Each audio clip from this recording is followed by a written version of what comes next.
Hello, my name is Nathan and this is my final movie vlog. And today I'll be talking about my favorite movie we watched in cinema class, which was called the movie Rushmore, directed by Wes Anderson. This is an interesting and entertaining film about a young boy who had seemed to have a lot going on in his life. The plot also seemed to have a lot going on as well, and seemed to ramble on a little bit as well, but I actually enjoyed it, so it wasn't too bad. My favorite part about the movie was the main character, Max Fisher. From the very beginning, he got me hooked on the movie. When his teacher called upon him to solve the world's hardest geometry problem, and the teacher said, "Max, care to try it?" And Max said, "Did someone say my name?"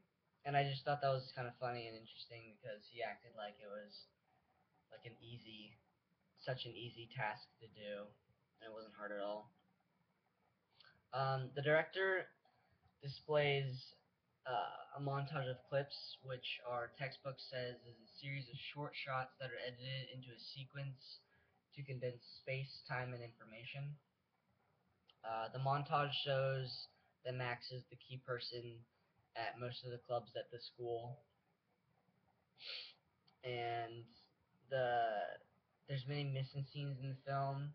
For example, one of them is when Max meets the teacher on the bleachers, and when he meets her, he's wearing this ridiculous red hat.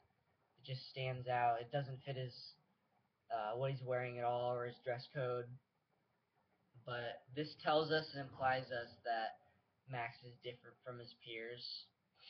And throughout the whole film, the costumes add to some of the humor of it. So I thought that was pretty cool.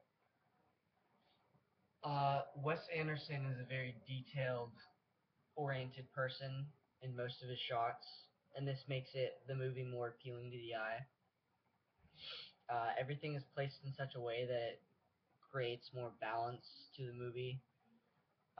For example, in some of his shots, the character or object of importance is exactly in the center of the screen, which emphasizes balance.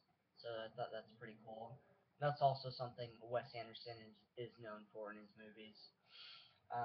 The situations Max creates are pretty entertaining, mostly because they're so ridiculous and go completely wrong sometimes. Like one of them, he falls in love with the teacher that he met at the bleacher. Her name is Rosemary.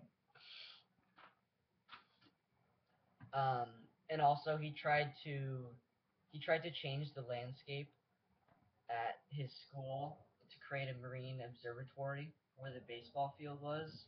And all these examples just show that he has a lot of power, but he just doesn't really use it correctly, I guess. I think Max is definitely the most interesting character, but the supporting characters also do a good job of supporting all his mayhem. So I felt like they did a good job. Rosemary and Herman Blue, who's his friend.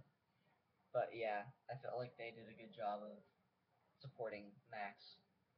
Um, Overall, I really enjoyed this movie, and even though it's not a movie to watch right away, I would definitely recommend it in the future. Thanks.